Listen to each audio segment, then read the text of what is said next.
It's starting time, and I have selected these to start my seeds because they are the most similar thing I could find this year to a product I used to buy and enjoy long ago.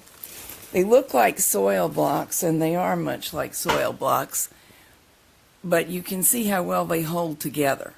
Now, these are really designed for hydroponics, and there's a little hole right there to put your seed in. I already did a quick test, and they seem to work fine if I place them upside down in the tray so that they don't need any support. I'll have to make my own holes. These have dried out a little in transit, and they're supposed to start out moist and stay moist, and I bottom water them. And here is one way in which I find them superior to real soil blocks that you would make with a soil block maker. You can bottom water and they don't fall apart. You can see they're already sucking up the water, and I want to put in enough that they finish sucking it up and will stay faintly moist, and that seems to be perfect for the seeds. At least it was in the past. By the way, these pop rooters are what I'm using, and I found them on Amazon at a very reasonable price. I plan to make 8 different kinds of seeds. I'm not making the seeds. I'm starting the seeds in these rows. So I will need some kind of marker. And it drives me insane to spend money on throwaway plastic markers. So this is what I habitually do. Save something from a reasonably high quality food container, like this cottage cheese container, that's not too brittle. And that way it cuts fine with a pair of utility scissors. And it also accepts the writing from a Sharpie marker just fine. Voila, plant marker. So I'll make enough of these for the whole batch. I have a label ready for every kind of seeds, and I'm ready to get started. Some of the seeds are really, really tiny. For example, pennyroyal. You may not even be able to see that they exist here. They don't need a very deep hole. So what I'll do is just make little marks on the surface. This is a disposable plastic knife. It works fine. Itty bitty seeds, I plant them with a matchstick. Here's the good end. This is the base of the cottage cheese container. And now you can see the seeds a little bit. And I dampen the end so as to be able to pick one up and carry it and push it into that sponginess. Then recheck to make sure it's off of the matchstick. It gets pretty hard to tell if you don't be careful. And on teeny weeny seeds like this, I may put 2 per sponge, just to make sure I truly did get one in everybody. This is Tuscan black kale.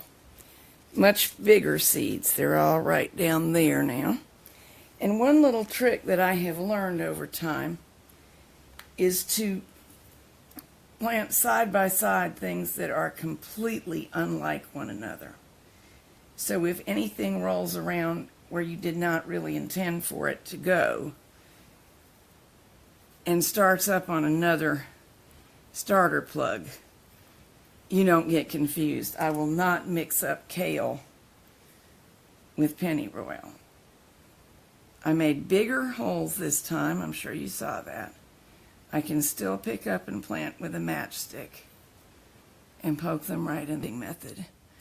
I used to demonstrate fairly often for garden clubs when my herb books first came out.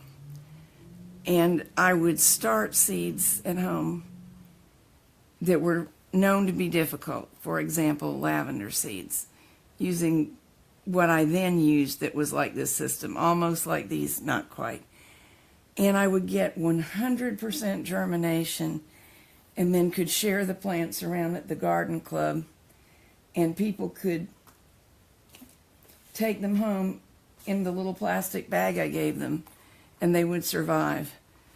It was such a good demonstration of how nice this system is.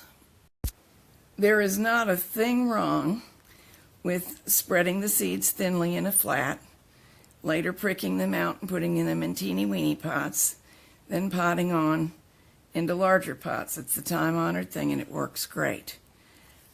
But this method is less stress on every seedling. So right now, it's a little fussy and slow. I could have been done minutes ago using the old method. But very likely, almost every one of these plugs will have a complete plant that does not need potting on until I see roots emerging all around it. And I get to see that. I don't have to dig it up to look. And there is very, very little trauma to the plant when you pot it on. So the work now and the relatively large space it takes up will be made up for later. And I've had such good success. Also, no damping off when I've used this kind of system before. And do you notice I had about 1/4 of an inch of water in here, and now it's almost all sucked up, and these look darker than they did. I am going to put a piece of tape on the outside or something, not just leave these sitting here, because they will get up to mischief when I'm not looking and fall all cattywampus. But for now, they're marking for me. Every day, I must check and make sure there's a little bit of water so they can sump it up if they need it. That's the action, the capillary action of this material, drawing the water up from the bottom, absorbing it like a sponge. We don't want them to be soppy. It encourages rot and mildew and damping off. But they've got to consistently have moisture while they're sprouting. One can sprout in the humblest of trays, but I like to use this high dome propagator that fits the tray, so they come as a set. I can't truly recall where I got these, but many of the seed catalogs carry something similar.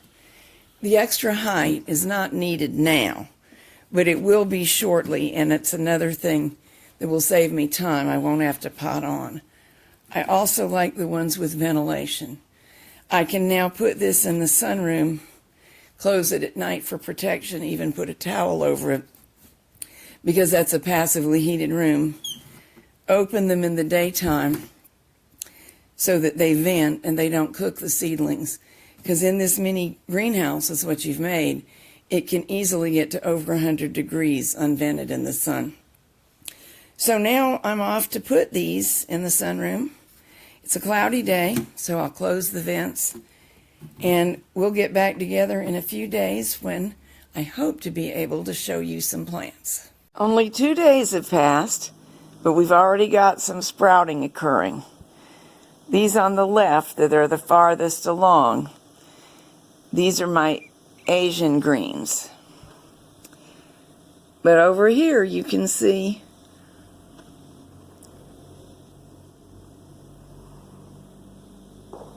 there's another little start. Here we are, 4 days from seeding. Got 4 of my columns of things are sprouting. And I want to show you one of the great things that I've always enjoyed about this starting method. Look at that root. We don't even have true leaves yet, and that's how much root there is. It is really stimulated to grow by the combination of characteristics of this kind of growing. Here's a look at the seedlings as they develop. Of course, each variety sprouts at its own rate and develops based on what it is, but they're all doing extra good. And have a look at the root development as compared to the top development. So you can see down the sides of these blocks the roots popping all out.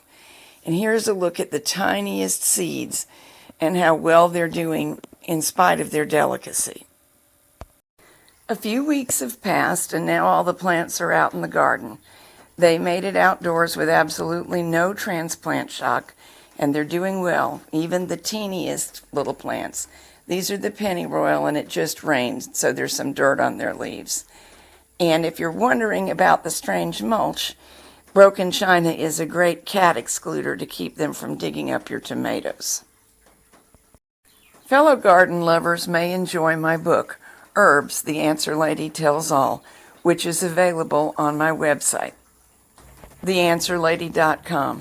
Unlike my knitting books, this is a printed and bound book and will be mailed to you.